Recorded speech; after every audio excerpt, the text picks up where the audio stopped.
आइए सुनते हैं वैशाख मास महात्म्य में पहले अध्याय की कथा। तो बोलिए प्रेम से भगवान विष्णु की जय, माता लक्ष्मी की जय। सूत जी कहते हैं कि परमेष्ठी ब्रह्मा जी के पुत्र महामुनि नारद जी से राजा अम्बरीश ने पुनः परम पवित्र वैशाख महात्म्य पूछा। राजा अम्बरीश ने कहा कि हे अनग ब्राह्मण, जब मैंने आपके द्वारा वर्णन किए गए सभी मासों के श्रेष्ठ महात्म्य सुने तो निश्चित हुआ कि वैशाख मास सभी मासों में श्रेष्ठ मास है।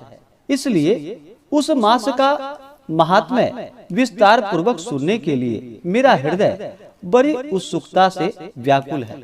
हे ब्राह्मण, यह मास कैसे भगवान विष्णु का परम प्रिय है तथा परम प्रभु के अत्यंत प्रिय, इस मास में भगवत प्रिय धर्म कौन से हैं? उनमें भी करने योग्य कौन से धर्म है जो भगवान विष्णु को अत्यंत प्रिय है?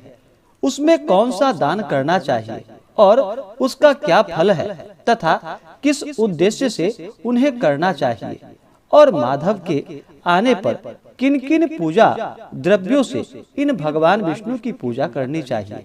यह सब हे नारद जी मुझसे कहिए, क्योंकि मैं श्रद्धा एवं भक्ति से पूछ रहा हूँ। श्री नारद जी बोले कि पहले किसी समय मैंने श्री ब्रह्मा जी से पूछा था, तब उन्होंने पहले परम पिता परमेश्वर द्वारा लक्ष्मी के लिए कहे गए सनातन मास धर्मों को कहा।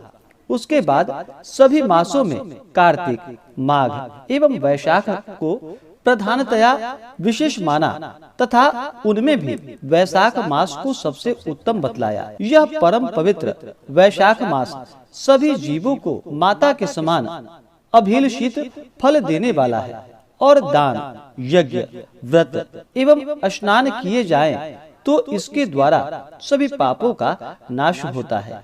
यह वैशाख मास धर्म क्रिया तथा तप का सार है और देवताओं से पूजित है। विद्याओं में वेद विद्या की भांति एवं मंत्रों में प्रणव सा यह है। वृक्षों में कल्प वृक्ष एवं गौओं में कामधेनु के तुल्य है। सभी सर्पों में शेषनाग के समान एवं पक्षियों में गरुड़ जैसा है। देवताओं में तो विष्णु के समान एवं वर्णों में ब्राह्मण सा है। प्रिय वस्तुओं में प्राण की तरह, सुहृदों में अपनी स्त्री की तरह है। नदियों में गंगा सा और तेजों में सूर्य सा, अस्त्र शस्त्रों में सुदर्शन चक्र सा एवं धातुओं में स्वर्ण जैसा है। वैष्णवों में जैसे शंकर भगवान, रत्नों में जैसे कौस्तुभ मणि, उसी प्रकार धर्म के हेतु सभी मासों में वैशाख मास है।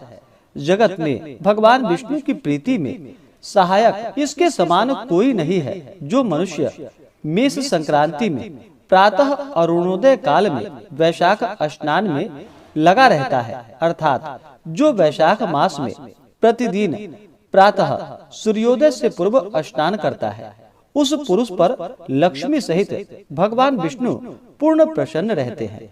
जिस प्रकार जीवों को प्रसन्नता एवं संतुष्टि अन्न से ही होती है, उसी प्रकार यह सुनिश्चित है कि वैशाख स्नान से भगवान विष्णु तृप्त होते हैं।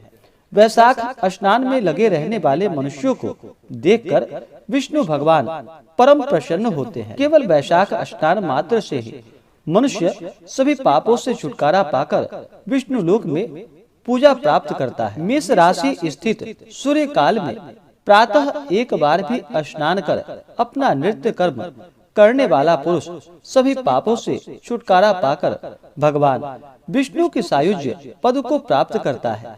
और वैशाख मास में स्नान के लिए यदि एक पग भी दे तो निश्चय है कि वह 10,000 अश्वमेध यज्ञों का फल पाता है। अथवा जो एकाग्र चित्त होकर वैशाख स्नान के लिए संकल्प मात्र भी करता है तो इसमें संदेह नहीं कि वह भी 100 यज्ञों का फल पाता है।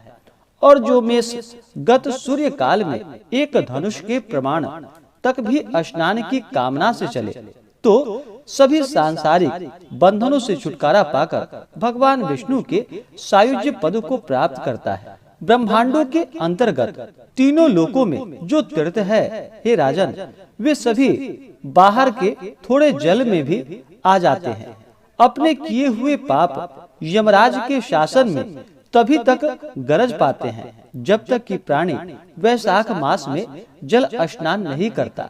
हे राजन, वैशाख मास में सभी तीर्थों के अधिदेवता बाहर के जल में आश्रय लेकर वहीं प्रस्तुत रहते हैं। सूर्योदय से लेकर 6 घड़ी तक भगवान विष्णु की आज्ञा से मनुष्यों के हित के लिए रहते हैं। तब तक जो मनुष्य नहीं आते हैं उन्हें कठिन श्राप देकर अपने अपने स्थान पर चले जाते हैं। अतः हे राजा, वैशाख मास में स्नान अच्छी प्रकार से अवश्य करनी चाहिए। तावन्ना गच्छताम पूषाम शापम दत्वा सुदारुणम स्वस्थानम यान्त्री राजेंद्र तस्मात् स्नानम समाचरेत। इस प्रकार से स्कंद पुराण के अंतर्गत वैशाख महात्म्य में नारद एवं अम्बरीश के संवाद में स्नान प्रशंसा नामक पहला अध्याय पूर्ण हुआ। तो बोलिए प्रेम से भगवान विष्णु की जय, माता लक्ष्मी की जय।